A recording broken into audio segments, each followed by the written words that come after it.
सरकार पर बोला हमला, कहा प्रदेश में 1 करोड़ 30 लाख नए युवा बेरोजगार, मध्य प्रदेश में बनी श्रीलंका जैसी स्थिति। तेंदुए के हमले से 7 साल के बच्ची की मौत, मां के साथ झोपड़ी के बाहर सो रही थी बच्ची, इंदौर के चोरल गांव का पूरा मामला।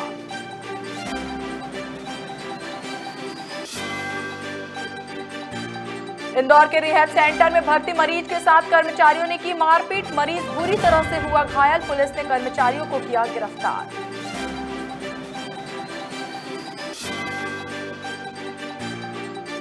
चाचौड़ा में एक युवक की हत्या का मामला, युवक पेशी पर आया था न्यायालय, 6 अज्ञात व्यक्तियों ने घटना को दिया अंजाम।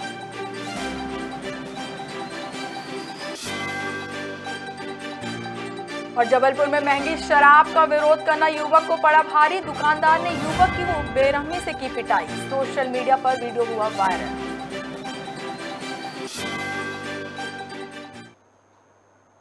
नमस्कार, आप देख रहे हैं खबर भारत और मैं हूं आपके साथ हिमांशी गुप्ता। बढ़ते हैं खबरों की ओर। कांग्रेस के पूर्व मंत्री जीतू पटवारी ने प्रेस वार्ता कर बीजेपी सरकार पर जमकर हमला बोला और कहा प्रदेश में 1 करोड़ 30 लाख नए युवा बेरोजगार हैं। श्रीलंका जैसी स्थिति मध्य प्रदेश में आ गया है। कर्ज चुकाने के लिए कर्ज लिया जा रहा है, फिर 1 करोड़ 21 लाख का हेलीकॉप्टर खरीदा जा रहा है। विज्ञापन और इवेंट के नाम पर पैसा खर्च किया जा रहा है। 15 साल हो गए, अभी तक शिक्षकों की भर्ती नहीं हो पाई है। और आगे क्या कुछ कहा जीतू पटवारी ने, आइए आपको सुनवाते हैं। सबसे पहले तो मीडिया की हमारी नवगठित आदरणीय मीडिया के मध्य प्रदेश के प्रमुख के मिश्रा जी को, पूरी टीम को, सारे उपाध्यक्षों को बधाई देता हूँ। आप सबका भी स्वागत करता हूँ। कल 2 घटनाएं भारतीय जनता पार्टी ने मध्य प्रदेश के चेहरे को फिर कलंकित किया। एक, भारतीय जनता पार्टी के प्रमुख नेता ने शिवराज सिंह चौहान के इशारे पर या भारतीय जनता पार्टी के कहने पर ट्विटर पर आरोप प्रत्यारोप लगाए, आर्थिक लेन देन की बात कही, और दूसरा, पूर्व मुख्यमंत्री उमा भारती जी फिर शराब की दुकान के धरने के सामने धरने पर बैठी। पर साथियों, वस्तु स्थिति मध्य प्रदेश की क्या है? कर्ज में डूबता मेरा मध्य प्रदेश, आपका मध्य प्रदेश, हमारा मध्य प्रदेश, प्रदेश की जनता का मध्य प्रदेश। प्रति व्यक्ति लगभग 45,000 रुपए के आसपास सरकारी फिगर के अनुसार कर्ज में है मेरे मध्य प्रदेश का हर नागरिक। 4 लाख करोड़ के 3.5 लाख करोड़ से ऊपर के कर्जे में, सरकारी आंकड़े, एग्जैक्ट सरकारी आंकड़ों के अनुसार लिखित में आ रहे हैं आपके पास। हर महीने हम कर्ज लेते हैं, हर महीने। आज के अखबारों की खबर भी है। सबसे बड़ी बात, पिछले 2022 में जितना कर्जा लिया हमने, मध्य प्रदेश के निवासियों, प्रदेश के आमजनों, मध्य प्रदेश के सारे मीडिया समूह के, लोकतंत्र के चौथे स्तंभ के प्रहरियों, देश में पहला प्रदेश है मेरा जिसमें जितना कर्ज लिया 2022 में, उसका 50% कर्जे का, पूरा जितना कर्जा लिया उसका सिर्फ ब्याज दिया। ब्याज देने के लिए कर्ज लेना, ये सिर्फ मध्य प्रदेश में होता है। 5 साल में 74-75 हजार करोड़ रुपए का ब्याज दिया। इंदौर के चोरल गांव में तेंदुए के हमले से 7 साल की बच्ची की मौत हो गई। बच्ची रात को अपनी मां के साथ झोपड़ी के बाहर सो रही थी, तभी तेंदुआ वहां आया और मासूम की गर्दन को मुंह में दबोच कर ले जाने लगा। बच्ची के चीखने पर परिवार के लोगों की नींद खुली। जब सब लोग आए तो थोड़ी दूर जाकर तेंदुआ बच्ची को छोड़कर जंगल की तरफ भाग गया। ये घटना रात्रि के समय की है, लगभग 2 से 3 के बीच। एक दो परिवार हैं, इसमें से एक को वनाधिकार पट्टा भी मिला हुआ है। ये हमारे चोरल में दूधिया बावड़ी कक्ष में कंपार्टमेंट नंबर 205 में ये लोग निवासरत हैं। उनकी झोपड़ी के सामने बाहर ही सो रहे थे खटिया वटिया डाल के, तो तभी तेंदुए ने उन पर बच्ची कोने में सोई हुई थी, उस पर अटैक कर दिया और बच्ची को घायल कर दिया। उस समय ऑन द स्पॉट ही बच्ची की डेथ हो गई। इसमें किस तरह के विभाग द्वारा कार्रवाई की जा रही है? अभी वर्तमान में उनको इमीडिएट हेल्प के लिए हमने जो 20,000 की राशि दी है, और अभी एक दिन के अंदर कल तक उनको जो 4 लाख का जो शासन द्वारा निर्धारित मुआवजा है वो उनको दे दिया जाएगा। और साथ ही गांव में और सभी जगह हिदायत भी दी है कि लगातार मूवमेंट है तेंदुए का, उसके लिए वो सतर्क रहें, अपने पशु बाहर नहीं छोड़ें और ख़ुद भी बाहर नहीं सोएं। सर, जो कुछ घायल भी हुए हैं सर, उनको लेकर भी कुछ नहीं, कोई घायल नहीं हुआ, केवल बच्ची पर अटैक किया था, उसी को ही ऑन द स्पॉट बच्ची की डेथ हो गई। बाकी किसी लोगों को कोई चोट नहीं पहुँची। इंदौर के रिहैब सेंटर में भर्ती एक मरीज के साथ 3 कर्मचारियों ने जमकर मारपीट की, जिससे मरीज बुरी तरह से घायल हो गया। जहां मरीज की पत्नी जब उससे मिलने पहुंची तो पति की हाल देखकर चौंक गई, जिसके बाद पत्नी ने थाने में कर्मचारियों के खिलाफ शिकायत दर्ज कराई। दरअसल बीते दिनों परिजनों ने मरीज राहुल सिलावट को सेंटर में भर्ती कराया था। तब कर्मचारियों ने मरीज का चैन, फोन और बाइक अपने पास रख ली था। माफ कीजिएगा, तब कर्मचारियों ने मरीज का चैन, बाइक और फोन अपने पास रख लिया था और मरीज के सामान वापस मांगने पर कर्मचारी उससे मारपीट करने लगे। फिलहाल पुलिस तीनों आरोपियों को गिरफ्तार कर आगे की कार्रवाई शुरू कर दी है।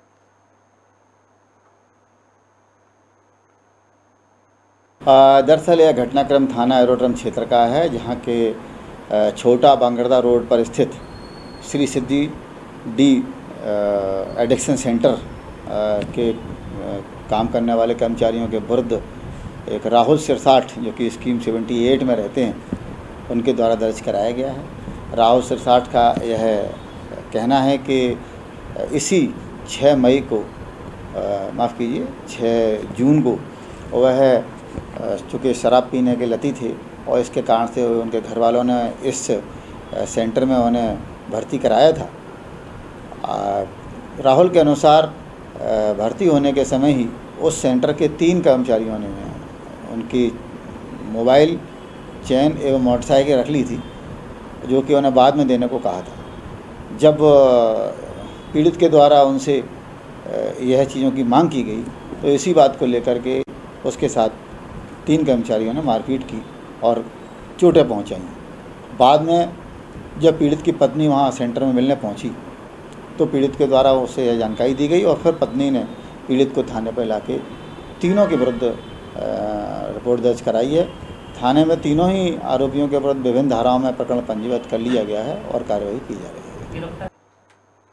चाचौड़ा के चौडेश्वर मंदिर के पास एक युवक की मारपीट कर हत्या कर दी गई।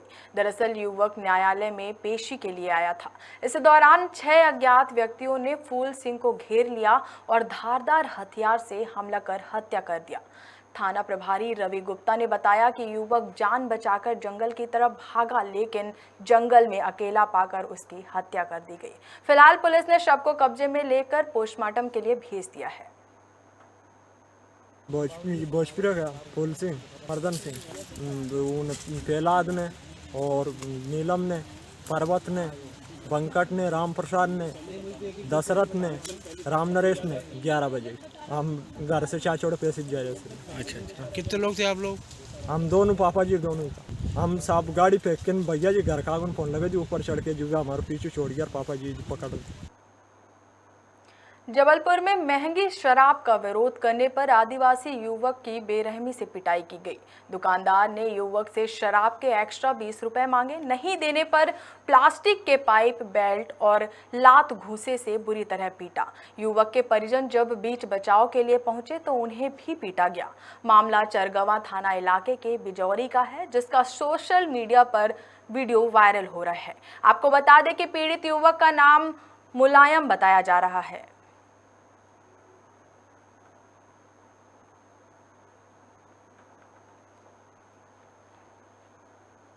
इंदौर की जीआरपी पुलिस को बड़ी सफलता मिली है। पुलिस ने ट्रेन से चोरी करने वाले चोर को गिरफ्तार कर लिया है, जिसके कब्जे से पुलिस ने लाखों रुपए का सामान भी बरामद किया है। जीआरपी एसपी निवेदिता गुप्ता ने बताया, आरोपी के 2 साथी पहले ही गिरफ्तार हो चुके हैं, जिनके कब्जे से सोने के आभूषण सहित एक कार जब्त की गई है। आपको बता दें कि रेजी नामा जोसेफ नाम की महिला ने इंदौर रेलवे एसपी निवेदिता गुप्ता से शिकायत की थी कि इंदौर रनिंग ट्रेन 09331 से यात्रा कर रही थी। यात्रा के दौरान रेलवे स्टेशन उज्जैन के आने के पहले किसी अज्ञात बदमाश ने एक मोबाइल और सोने के जेवरात और एटीएम कार्ड चोरी कर लिया, जिस पर रेलवे एसपी निवेदिता गुप्ता ने तुरंत एक टीम गठित कर 3 आरोपियों को महाराष्ट्र से गिरफ्तार किया है। नहीं, जो बड़ी चोरी हुई थी जिसके संबंध में अभी कुछ दिन पूर्व ही हमारे द्वारा खुलासा किया गया था, 37/20 और 154/22, एक 2022 की घटना थी और एक 2020 की। 2020 की जो घटना थी वो कोविड टाइम पे हुई थी, तो हम उसमें बहुत ज़्यादा कार्रवाई नहीं कर पाए थे, तो क्योंकि वो चोरी थी तो बड़ी, तो हमारे लिए एक हेडेक बनी हुई थी। उसी संबंध में हमने जब पूरा इन्वेस्टिगेशन कंप्लीट किया तो उसमें पुणे की गैंग का नाम आया था। उसमें पुणे के 4 बंदे थे, 5वां फरार था हरीश को जो है अभी 6 तारीख को पकड़ा है। हरीश को पकड़ने के बाद उसकी निशानदेही पे पता चला जो गाड़ी का इस्तेमाल करते थे, पुणे से आकर के यहाँ उज्जैन में वो गाड़ी हायर करते थे और चोरी करके और फिर वापस चले जाते थे। वो गाड़ी जो है आशीष नाम के व्यक्ति की है, उसको भी पकड़ा था, तब ये निकल के नहीं आ पाया था इन्वेस्टिगेशन के दौरान, तो वो गाड़ी अभी जब्त की गई है। कितने आरोपी अब फ़िलहाल हमारे पास 6 आरोपी हो गए हैं आशीष को लेकर के। आशीष जो लड़का है उसका केस एक रतलाम में भी मिला है हमारे वहाँ जीआरपी में, उसमें बल्कि उसने लूट टाइप की 392 का कायम है, उसमें उससे डिटेक्शन है। और इस वाले में 37/22 जो ये उज्जैन का केस है, उज्जैन के दोनों केस में गाड़ी उसी ने लोकल सपोर्ट के थ्रू दिल्ली थी। चोरी की रकम एक केस में जो है 2.25 लाख की है, दूसरे केस में 2.5 लाख से ऊपर की है, और जो तीसरा लूट वाला केस है उसमें भी लगभग 2 लाख का, मतलब पूरा मिला लिया जाए तो 7-8 लाख की चोरी अभी तक सामने आ गई है। और डिटेक्शन किस तरह से चोरी को अंजाम देते थे, इनकी क्या तैयारी? इनका मैक्सिमम मूवमेंट हमारे क्षेत्र में उज्जैन और रतलाम रोड पे रहा, तो पुणे से ये चल के यहाँ उज्जैन बाई रोड आते थे, फिर यहाँ खड़ी ट्रेन में चोरी किया और यहाँ पे चोरी किया, फिर यहाँ से रतलाम वाले में भी चोरी किया और फिर अपना वापस चले जाते। मतलब ट्रेन में इनका मूवमेंट कम है, ऑन रोड मूवमेंट ज़्यादा था, इसलिए थोड़ा सा टिकलिस था ये इसे डिटेक्ट कर पाना। तो टोल प्लाजा वगैरह को खंगालने पर ये बात क्लियर हुई कि एक्चुअली ये रोड से आते हैं और ट्रेन में चोरी की वारदात को अंजाम देते हैं। मैं भी पर्टिकुलर ऐसे सिंगल व्यक्ति को टारगेट करते हैं या किस तरह से टारगेट निशाना बनाते हैं? अभी देखा जाए तो नो डाउट लेडीज़ पर्स और महिलाएं वल्नरेबल टारगेट होती हैं, या वो अलोन हो या थोड़ी सी इनके तरफ से भी लापरवाही, जिसके संबंध में हमारे द्वारा बराबर अवेयरनेस कैंपेन भी चलाया जा रहा है। अक्सर महिलाएं लेडीज़ पर्स में अपना सारा सोने का सामान रख के और सिरहाने रख के सो जाती हैं, तो जब नींद का समय बहुत ही गहन नींद में आप हो, 2 से 3 बजे तक इस तरीके की वारदातें होती हैं, तो वो सिरहाने रखे हुए लेडीज़ पर्स को धीरे से सरका लेते हैं और उन्हें पता भी नहीं चलता। जब पता चलता है तब तक ट्रेन आगे निकल गई होती है। और दूसरा, कई बार महिलाएं खुद ही पहने हुए बॉडी पे भी तो वो उन्हें ढक के नहीं चलती, तो इस वजह से भी एक तरह से, क्योंकि वो भी नरसिंहपुर जिला पंचायत सीईओ डॉक्टर सौरभ संजय सोनवडे ने सीएम राइज स्कूल का निरीक्षण किया। इस दौरान स्कूल में मौजूद अधिकारियों और कर्मचारियों को निर्देशित किया गया। आपको बता दें कि साईखेड़ा में चल रहे पीठासीन अधिकारियों के प्रशिक्षण का निरीक्षण भी किया गया। इस मौके पर master trainer Rajesh Varsaiya, SK Mishra, doctor Laxmikant Nema सहित तमाम अधिकारी कर्मचारी मौजूद रहे।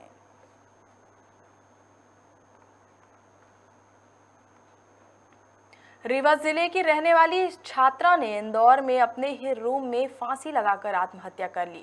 छात्रा ने अपनी मौत से पहले एक सुसाइड नोट भी लिखकर छोड़ा था, जो पुलिस ने जब्त कर लिया है। सुसाइड नोट में मृतिका ने लिखा था कि उसके प्रेमी ने उसके साथ शादी का झांसा देकर उसका शोषण किया। इस बात का मुख्य रूप से नोट में जिक्र किया गया है। आपको बता दें कि जब छात्रा को अपने प्रेमी की शादी कहीं और कर लेने की बात पता लगी तो उसने तनाव में आकर अपनी जान दे दी। फिलहाल पुलिस ने मर्ग कायम कर जांच शुरू कर दी है। सर, मेरे को कल रात में, मतलब कल दिन में 1:37 में पता चला। मैं इलाहाबाद में, मेरे को फ़ोन के द्वारा पता चला कि मेरी बहन ने सुसाइड कर लिया है। प्रियंका के भाई के द्वारा पता चला। क्या नाम है आपकी बहन का? मेरे बहन का नाम आशा पटेल है। क्या करती बच्ची इंदौर में रहती है? पीएससी की मेंस की तैयारी कर रही थी। कब से इंदौर में रहती थी? 8-9 महीने से रह रही थी। तो क्या वजह बनी इसकी? वजह ये बनी कि वो डिप्रेशन में आकर के उसने सुसाइड कर लिया। क्या डिप्रेशन की वजह? डिप्रेशन ये था कि वो कोई एक क्या नाम था, पुष्कर नाथ पटेल करके कोई लड़का था जो रीवा का रहने वाला था, और उसने उससे इसको पढ़ाई के लिए हेल्प करता था। भी शादी वादी का उसने झांसा दिया और इसने बाद में उसने शादी कर लिया।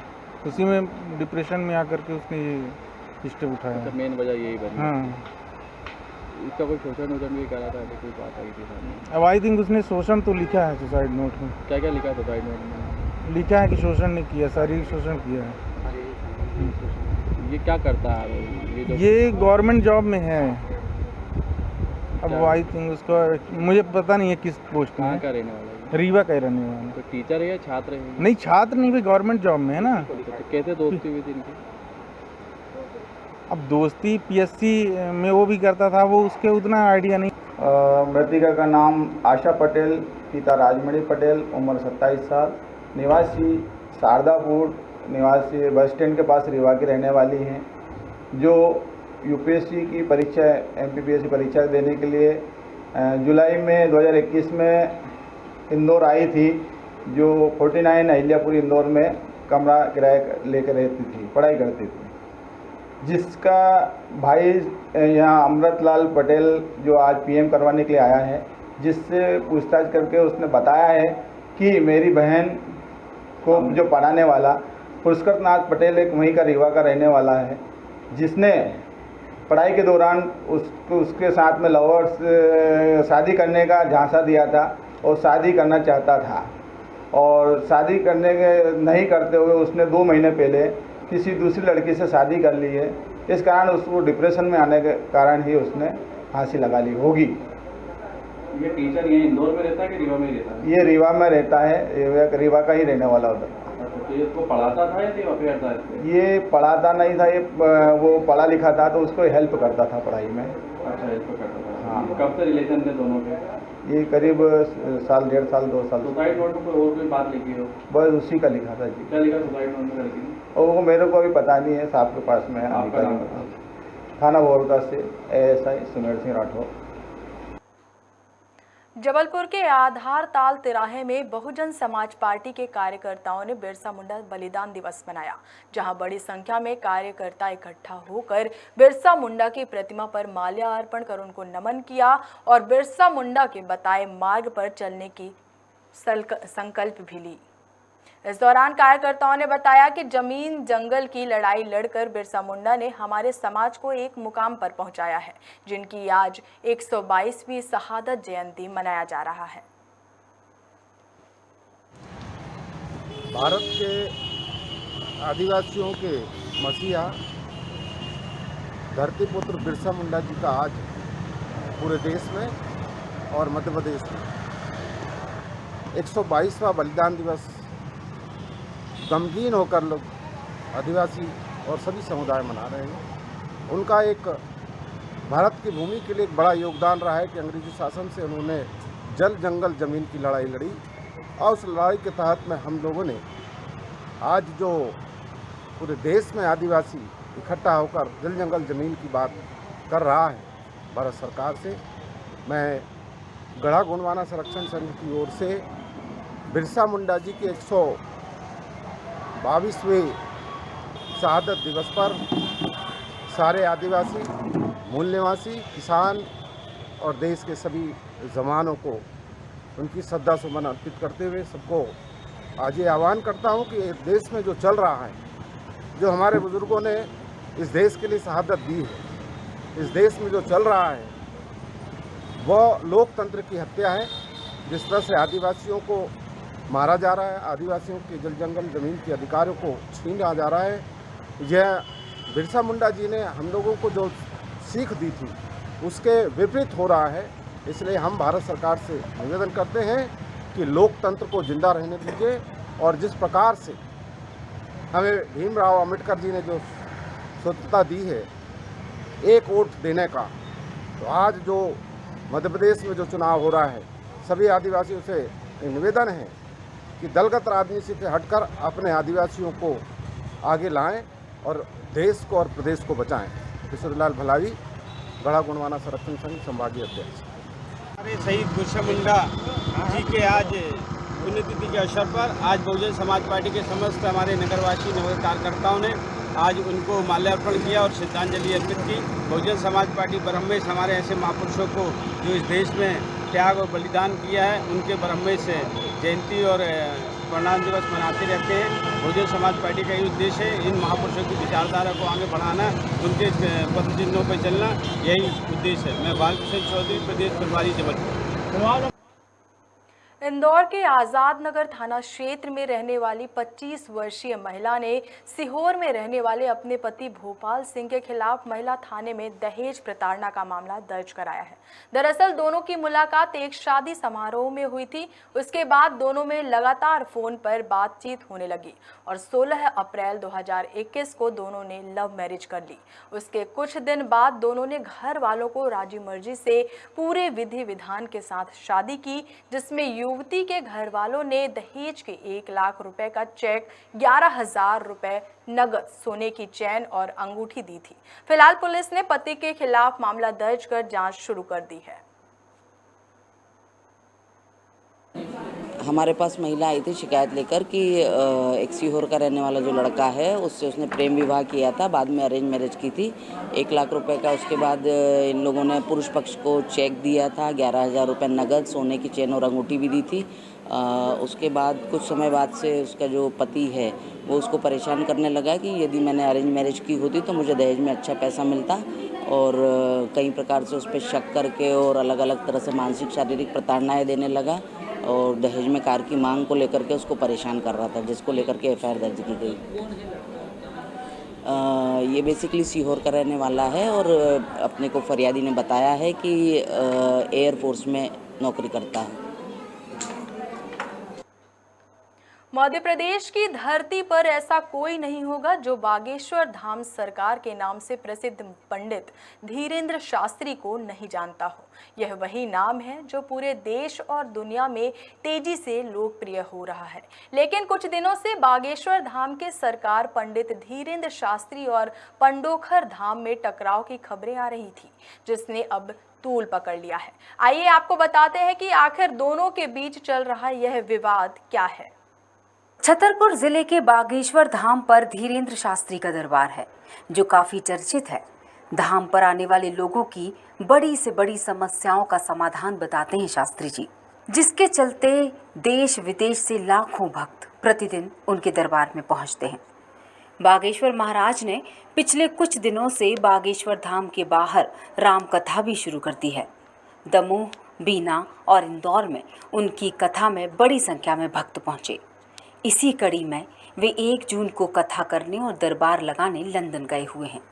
लेकिन उनके जाने के बाद उनके सगे ताऊ ने अपने बेटे पंडित देवेंद्र शास्त्री गर्ग के साथ दतिया जिले के पंडोखर धाम पहुंचकर उन्हें बागेश्वर धाम का असली उत्तराधिकारी बता दिया, जिसे पंडोखर महाराज ने भी सार्वजनिक रूप से पंडित धीरेन्द्र शास्त्री को असत्य और छलिया बताते हुए देवेंद्र शास्त्री को असली पीठाधीश्वर बताते हुए बागेश्वर धाम को वापस पाने काशी में कुछ तंत्र क्रियाएं करने का सुझाव दे डाला। यहाँ बता दें कि धीरेन्द्र शास्त्री जिस तरह पर्चा बनाकर लोगों की समस्याएं बताते हैं, ठीक उसी तरह पंडोखर महाराज भी दरबार लगाकर लोगों के मन की बातें बताने और समस्या का समाधान बताते हैं। मामला यही नहीं रुका। पंडोखर महाराज ने धीरेन्द्र शास्त्री के ताऊजी से कहा है कि आपका बेटा असली है, इसलिए उसका दरबार शुरू कराओ। वो पूरे घर पर बैठकर भी दरबार लगाएगा तो भी सफलता मिलेगी। उन्होंने कहा कि धीरेन्द्र शास्त्री ने काशी में मृत संत सेतुलाल महाराज की आत्मा को सिद्ध कर लिया है। तंत्र विद्या से यदि सेतुलाल महाराज की आत्मा को काशी में ही स्थान मिल जाए तो धीरेन्द्र शास्त्री की शक्ति समाप्त हो जाएगी। पंडोखर महाराज ने कहा, काशी में तंत्र मंत्र के लिए वे मदद करने को तैयार हैं। इसके अलावा धीरेन्द्र शास्त्री के चचेरे भाई यदि दरबार शुरू करते हैं तो वे उनकी मदद को छतरपुर आने तैयार हैं। अब इस घटना के बाद दतिया से छतरपुर तक इन दोनों संतों में टकराव की संभावना बढ़ गई है। दोनों संतों के समर्थक सक्रिय हो गए हैं। सोशल मीडिया पर बागेश्वर महाराज के भक्त पंडोखर महाराज को जमकर खरी खोटी सुना रहे हैं। इंदौर के 9 मील में एक महिला ने अपने ही घर में फांसी लगाकर आत्महत्या कर ली है। आपको बता दें कि महिला अपने पति को 1 महीने पहले किसी बात से परेशान होना बताई थी, लेकिन इसके पीछे की कोई वजह उसने नहीं बताया। इससे पहले कि पति कुछ समझ पाता, पत्नी ने अपनी जीवन लीला समाप्त कर ली।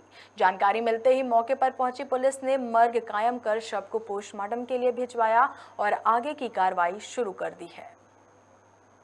मैं ट्राइकॉन सिटी में ड्यूटी पूछने आ रहा था। केमिकल से ड्यूटी में आऊँगा करके बोलना है। क्या नाम था पत्नी का? सविता ब्राह्मण। क्या कर लिया इन्होंने?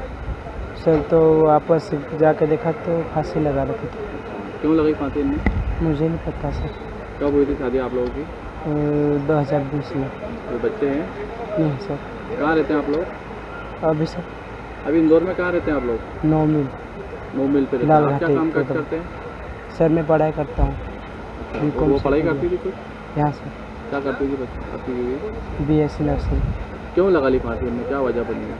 सर वजह तो कुछ नहीं बताई। 1 महीने से वो बोल रही कि मेरे को ठीक नहीं लग रहा, पढ़ाई भी ठीक ढंग से नहीं हो रही है, तो ठीक है मत धीरे धीरे पढ़ा कर, ऐसे ही बोल दिया। तो ऐसे एग्ज़ाम देने भी नहीं गई मैं। वार्षिक एग्ज़ाम इतने देने गई प्री यूनिवर्सिटी। तो ठीक है बोल दिया। क्यों ठीक नहीं लग रहा था? कुछ बताया उन्होंने? कहीं ज़्यादा कहीं नहीं लिखता थे सर। कोई सुसाइड नोट मिला हो? क्या? कोई सुसाइड नोट लिखा हो कुछ? नहीं। कोई परेशानी हो किसी बात की? ऐसे तो कहीं बताया नहीं सर। तो अब जाने से पहले आपको बताते हैं आज के दिन का कुछ खास। आज भारत के दूसरे प्रधानमंत्री लाल बहादुर शास्त्री बने थे। पहले प्रधानमंत्री जवाहरलाल नेहरू के निधन के बाद उन्हें यह दायित्व सौंपा गया। इससे पहले भी शास्त्री जी आज़ाद भारत के कई दायित्व जैसे संसदीय सचिव, यातायात मंत्री जैसे कई पद सौंपे गए थे। शास्त्री जी ने अपने कार्यकाल में जवानों और किसानों के लिए कई कार्य किए हैं। उन्होंने ही किसानों और जवानों के सम्मान में नारा दिया था, जय जवान जय किसान। शास्त्री जी अपने सरल स्वभाव के लिए जाने जाते थे। उनकी छवि हमेशा एक बेदाग नेता की रही, जिस कारण भारत सरकार ने उन्हें भारत रत्न से सम्मानित किया।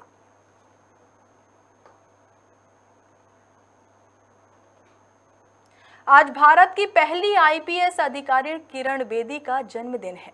बेदी 1972 बैच की IPS अधिकारी हैं, जिन्होंने पुलिस महानिदेशक के पद पर भी काम किया है।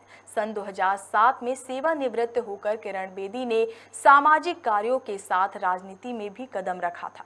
उनकी अन्ना हजारे के भ्रष्टाचार आंदोलन में भी महत्वपूर्ण भूमिका रही, जिसके बाद उन्हें दिल्ली विधानसभा का मुख्यमंत्री पद का उम्मीदवार भी बनाया गया था। इस वक्त किरण बेदी वर्तमान में पुडुचेरी की उपराज्यपाल भी हैं।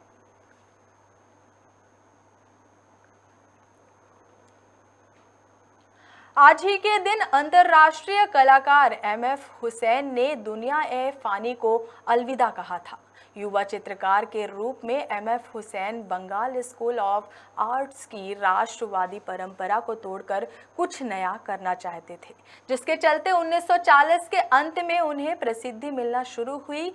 1952 में MF हुसैन की प्रदर्शनी ज्यूरिख में लगी, जिसके बाद पूरे विश्व में उनकी चित्रकारी की प्रशंसा होने लगी।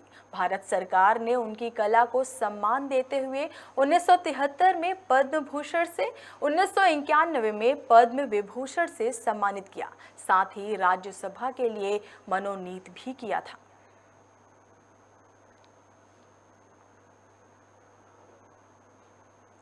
फिलहाल के लिए बस इतना ही। जुड़े रहिए खबर भारत के साथ। नमस्कार।